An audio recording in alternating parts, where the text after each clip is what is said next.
On Tech News Today, a new report says teens aren't leaving Facebook after all. Plus, DJI's got a cool new drone, and you won't believe what Apple did in order to create an animated watch face for the Apple Watch. It's all coming up right now on Tech News Today.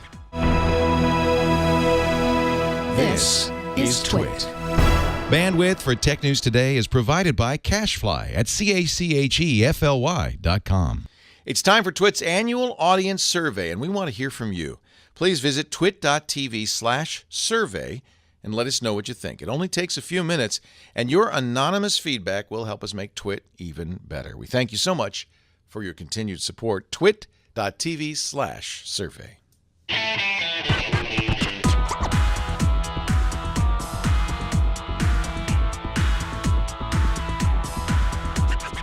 This is Tech News Today for Thursday, April 9th, 2015.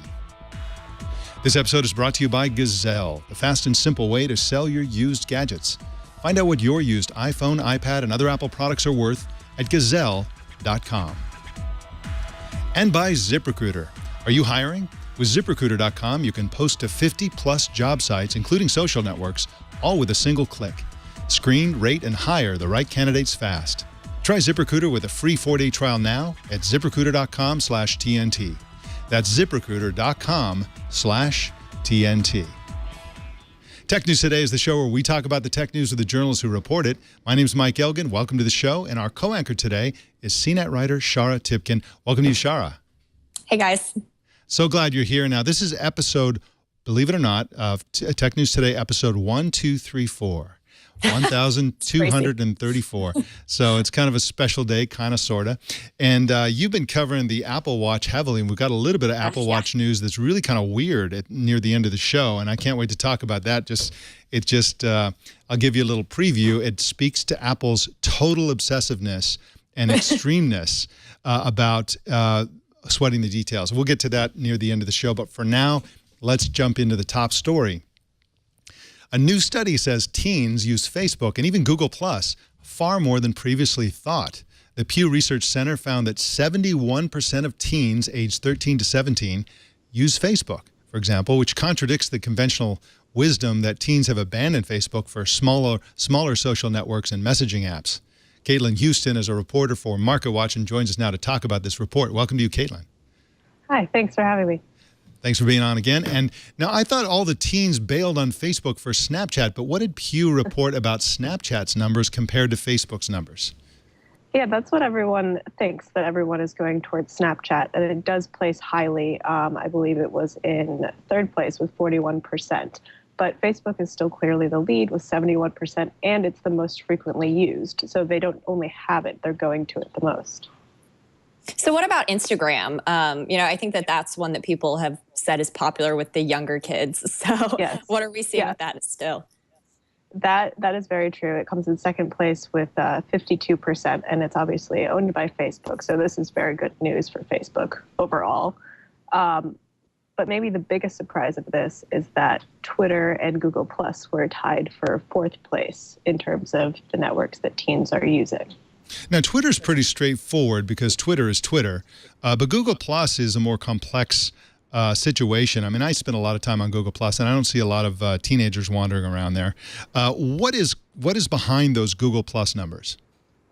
Yeah, so it's a little misleading. So it seems like they're using it pretty passively. One of the reasons it might be ranked up there is because they have a Google account through school or some kind of Gmail account. And previously, Google Plus had users opt in. So in order to set up a Gmail, you'd have to have a Google Plus account.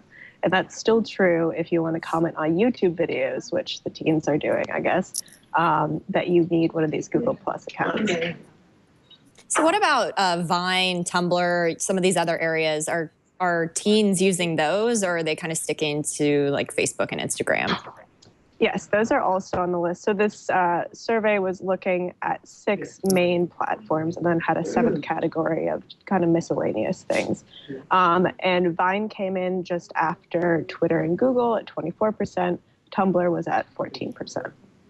Now, there's the question of whether or not teens use one social network or another. And then there's the other question of how much they use it. How much do we know from this study about how much teens are using these different social networks? So the takeaway is that they're not really loyal to one at all. I think it was around 71% are using multiple networks, and they're using them for different things. And that's where Google Plus really takes a beating, because only 5% of teens are using it the most often. Yeah, and this is one of those confusing things about Google Plus, because they integrated and then they partially disintegrated the password for Google Plus. So essentially, my guess is, for the most part, these teens are reporting that whether they know they're using Google Plus or not. For example, I would be stunned if only 33% of teens that age are using YouTube, and YouTube requires a Google Plus password, which theoretically means that they could be counted as Google Plus users. And so it seems too high for actual Google Plus usage, but way too low for YouTube usage. So the Google Plus number, I think, is not as trustworthy as probably some of these other numbers. It doesn't really say what it seems to say. And so that is something to be taken with a grain of salt. But I think that in general, this is a somewhat surprising study. Caitlin Houston is at MarketWatch.com, and you can follow her on Twitter at HoustonCA. Thanks for joining us today, Caitlin. Thanks so much. Let us know what you think about teens and the usage of various social networks and messaging apps. Just send email to tnt@twit.tv and let us know what's on your mind in that regard. We'll got some more news for you in just a minute, but first, let me tell you about Gazelle. Gazelle will help you buy that new Apple Watch. You're going to need lots of money, hundreds of dollars, or thousands if you want to buy the gold one.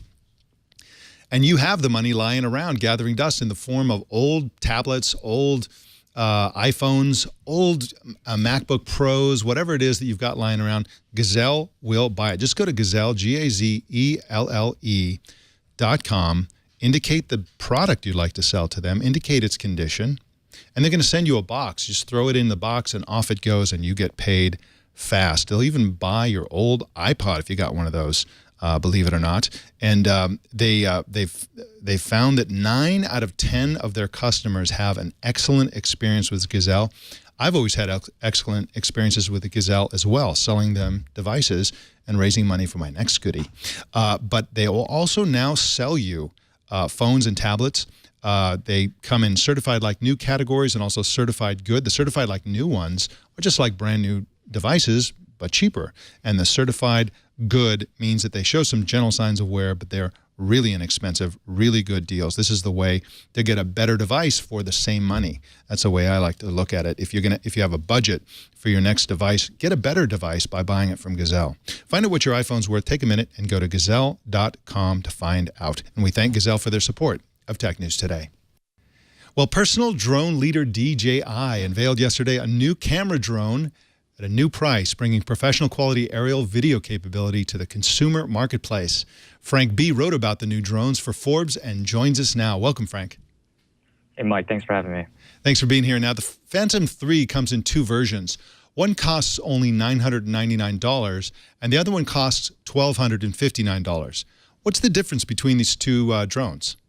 So the $1,259, the professional one, it comes in gold. The advanced one is $1,000, like you said. It comes in silver, but the biggest difference is the camera. So the professional one shoots 4K, and the silver edition, or what you call the advanced, only shoots 1080p. So, I mean, how big of demand do you think there is for 4K drones at this point? Like, I think that, there's not a ton of content. Not everyone has a 4K TV. So, are they just kind of future-proofing it, or what was the thought behind that? Yeah, I think it's still a pretty big deal.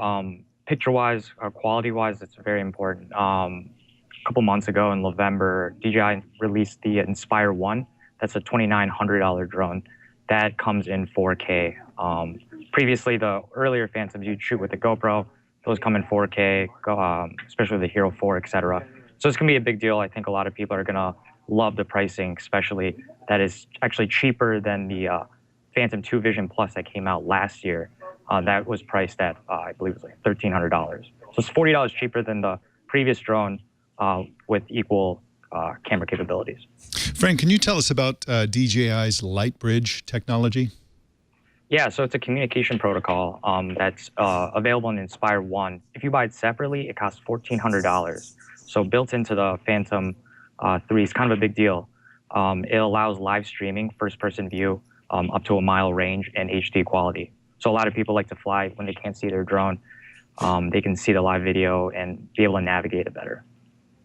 So what other sort of features does this have? For the Phantom 3, correct? Yeah, sorry, for the Phantom 3. Big part is going to be also a flight simulator. So flying drones isn't easy. First time you fly a drone, if you didn't have a flight simulator, they'd recommend buying one. It's a lot of muscle memory, so that's going to be great. You're going to learn how to practice. You're going to practice. You're going to learn how to fly before you actually take off. And you're eventually going to crash it, so might as well do it in a simulator first. There's going to be the huge thing I think a lot of people are talking about is the live streaming feature. So you could fly a drone live and stream it directly to YouTube. They had a demo yesterday at the launch event. They were flying in Singapore. They were flying in LA, and the video was being streamed directly to YouTube for everyone to see. What a world. Now, you said that DJI is the world's largest manufacturer of consumer drones. Can you tell us more about this company? Because I think a lot of people don't know much about DJI. Yeah, so they're a Chinese-based company. They're based in Shenzhen. They're very well known. Their best product is the Phantom. It's the one that crashed in the White House, so everybody's kind of known, has seen it now. You can't buy that kind of publicity. And they've written in other publications that they recorded $500 million in revenue last year, and they might exceed $1 billion this year. Now, one last question for you, Frank. You pointed out in your article that 3D Robotics rolled out a drone this week. Can you tell us a bit about that product? Yeah, so they had a teaser video released on Tuesday. It starts some monkeys, start them playing with the solo drone, maybe alluding to the fact of how easy it's going to be to use. But from what we can see from the video, it's going to be very consumer friendly. 3DR has built other drones before, but this one is going to be well packaged. It looks a lot like the Phantom in the video itself. That's going to be released on Monday. We're going to know a lot more about it on Monday. Well, for those of you wondering what sort of gift you can buy me personally, your answers, your problems are solved, because I'll take the more expensive one of these. I really, really want one, although I'm afraid I'll crash it. I'll have to use that simulator if I do get one. Frank B is at Forbes.com, and you can follow him on Twitter at Frankie B, and B is spelled B-I. Thank you so much for joining us today, Frankie. Thanks. All right. Well, after failing to debut her new Ghost Town video on Meerkat Tuesday, Madonna tried again yesterday and mostly succeeded. Recode's Carmel DeAmicis interviewed Meerkat CEO about all this, and she joins us now to talk about it. Welcome to you, Carmel. Hello, good to be here. I feel like this is a long time in coming. I know, I've been inviting you for like a year. We finally got you on. Well, first of all, congratulations on your new job at Recode.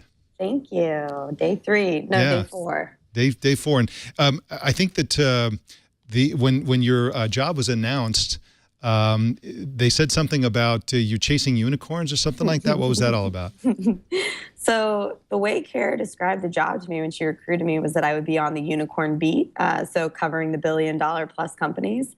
And we're still sticking with that, but we've gotten a lot of pushback. So I'm actually working on a story you might see tomorrow on the term unicorn, where it came from and why people hate it so much. I see. Now, what happened with Madonna's Ghost Town debut Tuesday? Why did that not happen? Yeah, so I actually can't talk about that because the founder, Ben, was not willing to comment on the record about the first failure. But I can talk about Wednesday's glitch, which was the result of a server scaling problem. Basically, they were preparing for all of Madonna's fans to watch the video, and so they were both automatically and manually scaling up Meerkat servers, and it caused a bug.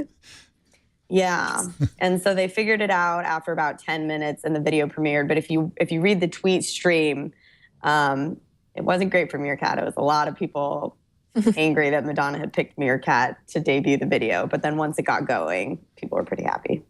So do you think this is going to prevent other artists from going with Meerkat, or did the CEO say anything about what they're doing to make sure it actually goes smoothly next time?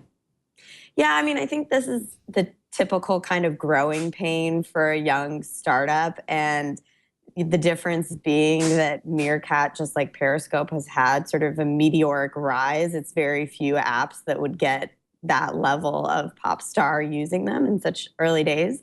But I don't think there's going to be too many problems in the future. And I don't think it'll necessarily stop stars from using it because Jimmy Fallon's production company is actually an investor in Meerkat. So they do have pretty good connections to like, the Hollywood community for securing those kinds of leads. Although he would not tell me whether or not that's where Madonna came from. I think he said no, but he wouldn't say how he met Madonna. Well, they'd never done it before, so you might say they were kind of like a virgin in that sense. So the thing was delayed by 10 minutes yesterday. Was that a different problem? What happened then? No, that was the scaling problem. Oh, okay, I see. The day before was not a technical issue. I can say that. It was not related to a technical failure, but I'm not able to say any more about that. So did the CEO tell you anything else, kind of where he sees Meerkat going or, what it's been like getting, so much interest so quickly for them? Yeah, absolutely. He thinks that there's room for both Meerkat and Periscope on the market, which, maybe is an optimistic viewpoint, but he did make a good argument, which was that, we use Skype and Google Hangouts and FaceTime, and you end up using the different products kind of in different situations. Maybe you're going to FaceTime your friends when you're lying in bed, but you're going to do Skype when you're coming on Tech News Today.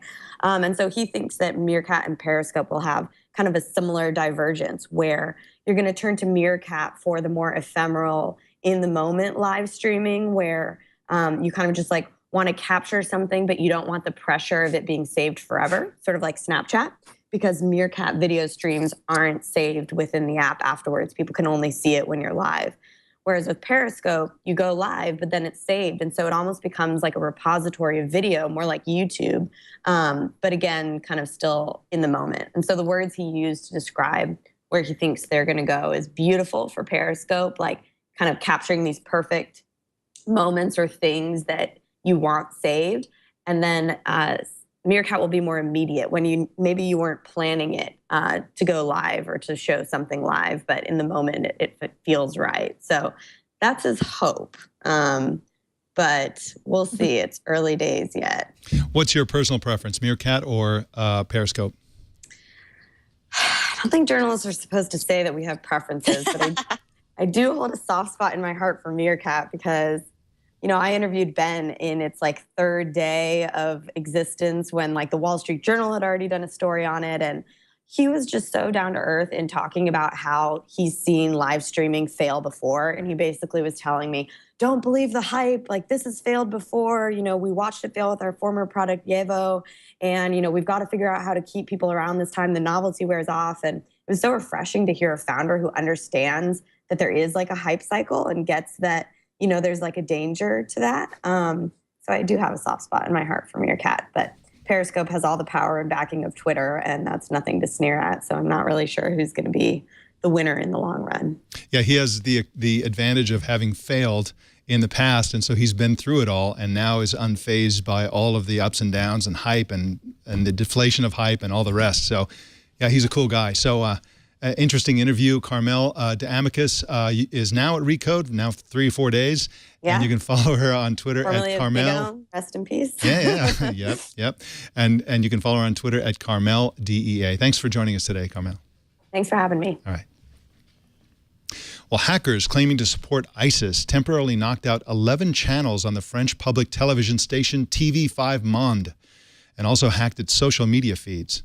French President François Hollande called the hack a vile and cowardly attack on free speech and promised to hunt down the perps.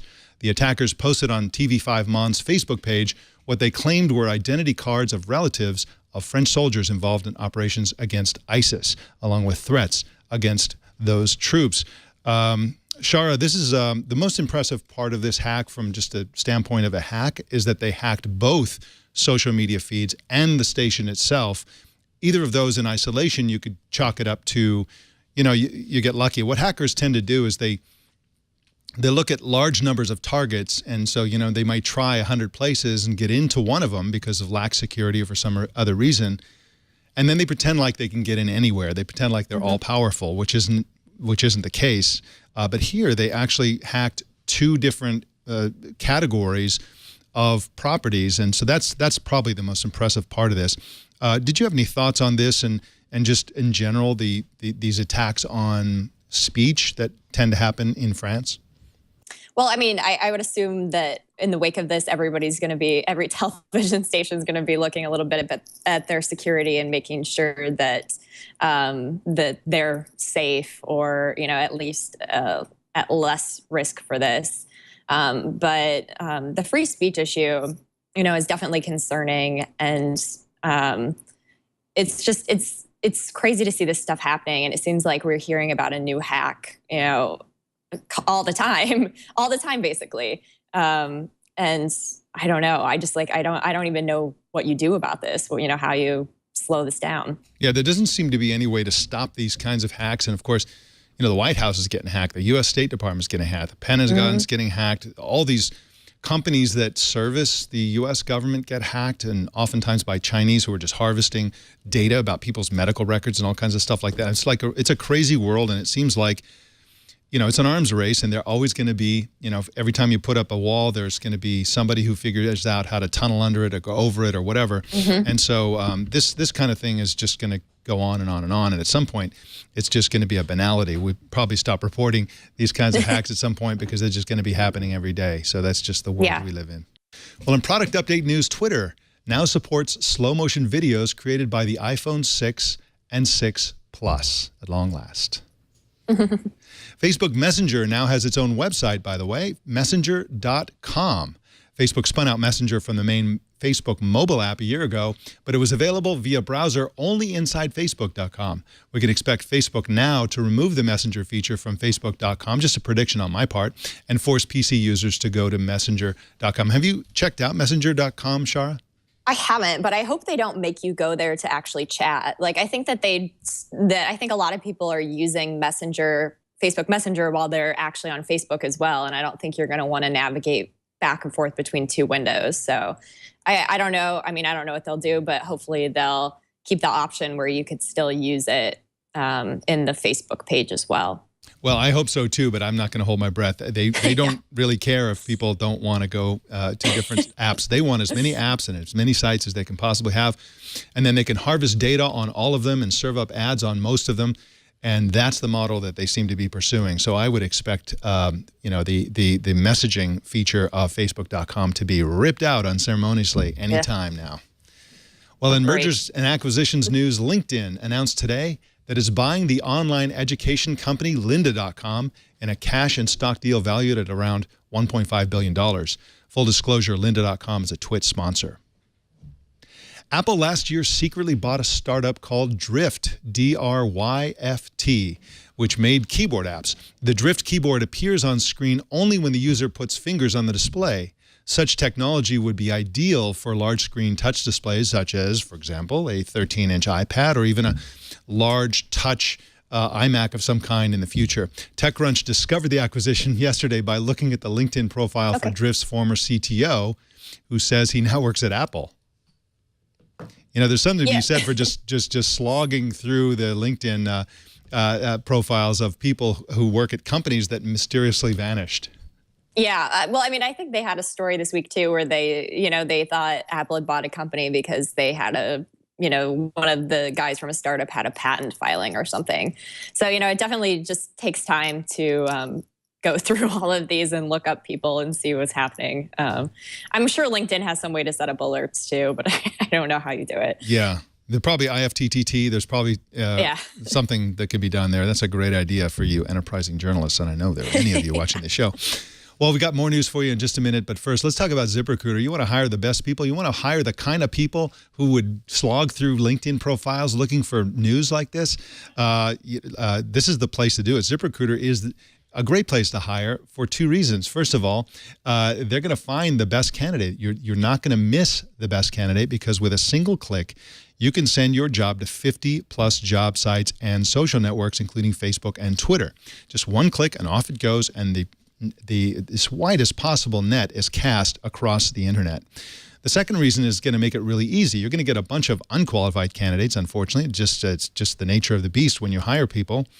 And ZipRecruiter will help filter out the qualified from the unqualified candidates based on your criteria.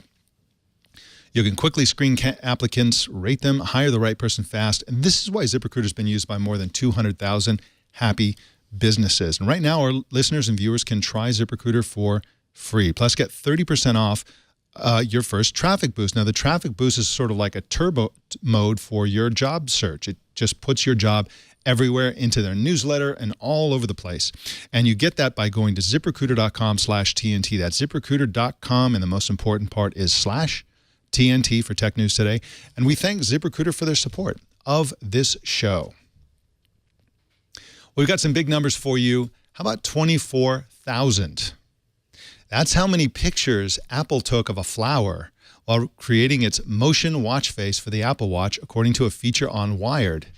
In order to create another animation, the jellyfish motion watch face, Apple built a tank inside of its design studio and used a phantom slow-mo camera to photograph these creatures. And they were shooting at 4K resolution at 300 frames a second for a little tiny picture like that, a little tiny animation. Shara, Tibken, have they gone overboard? Do we need to send somebody in there, like, go after them like Colonel Kurtz or something? Well, I was wondering who gets the fish tank now. Exactly. What happens with that? I don't know. I mean, Apple's always gone above and beyond with details and trying to make sure everything's perfect. I mean, that does seem a little bit extreme. Like, I don't know if anybody's going to actually look at those watch faces for more than, a couple seconds or even, really think about it. But, if it's something that people end up really liking, I guess it'll be worth it. And they have the workforce, the money, and the time to do this kind of stuff, so might as well. Might as well. They could have photographed these sea creatures inside of a building made out of cash. Like, they have so much money. Yeah, it's like Uncle Scrooge swimming through his money. That's right, Scrooge McDuck. Right, they Yes. probably have a big room with gold coins. They dive in it. Yeah. Tim Cook jumps in it and splashes that around. part. Yeah. Exactly. Well, and also it has to be said also that this sounds very Steve Jobsian. There's something pure about it. If you look at the butterfly animation or some of the animations we've seen glimpses of, it looks like it must have been done. You figure, this is probably a combination of photography and CGI, or maybe it's all CGI. And what's amazing about this is there is no CGI. This is pure photography, all of these animated wash faces. So that it's really kind of an interesting project that somebody at Apple did. Somebody well paid, I'm sure. Well, our TNT fan of the day is Andrew Highland in Murfreesboro, Tennessee, who posted this picture on Twitter of himself watching the show with his son Brady. And we have an increasingly younger demographic, and I suspect that it's because our audience is reproducing. and Brady is going to just know everything there is to know about technology by the time he's 2. So that's really cool. How do you watch? It's going to change by then anyway. So. Exactly. Well, how do you watch or listen to TNT? Just go to video or take a picture of yourself or your setup and post it on Google+, Twitter, or Facebook, and use the hashtag #HowIWatchTNT so we can find it. Shara, Tibken, what are you working on these days, and how can people find it? Yeah, I mean, it's actually a really busy week on my beat. I cover both Apple and Samsung. So Apple Watch pre-orders start at 12:01 tonight Pacific time. And, we also have the Galaxy S6 and the Galaxy S6 Edge launching. So lots going on. You can follow me on Twitter or tune into CNET. Everything I write turns up there. And Shara is on Twitter at Shara Tibken. Just search Twitter for her handle there, and you'll find it. Thank you so much for co-anchoring today, Shara. Great. Thanks for having me. All right. Well, you can subscribe to Tech News Today on TuneIn, or you can choose another way to subscribe at twit.tv/TNT. You can watch us live, of course, every weekday at 10 a.m. Pacific, 1 p.m. Eastern, 1800 UTC at live.twit.tv or on the app or browser plugin of your choice, which you can find at twit.tv/apps. You can find us on Twitter at Tech News Today TV, and you can follow me personally on Instagram. I'm at instagram.com/Mike Elgan with 1 E in the middle. Let us know what you think. Send us email to tnt@twit.tv or call 260-TNT-SHOW. Nobody's going to answer the phone. You just have to leave a message, and we may even play it on the air. Also, don't miss Tech News Tonight at 4 p.m. Pacific every single weeknight. And that is the Tech News Today. My name's Mike Elgan. Thanks for tuning in, and we'll see you tomorrow.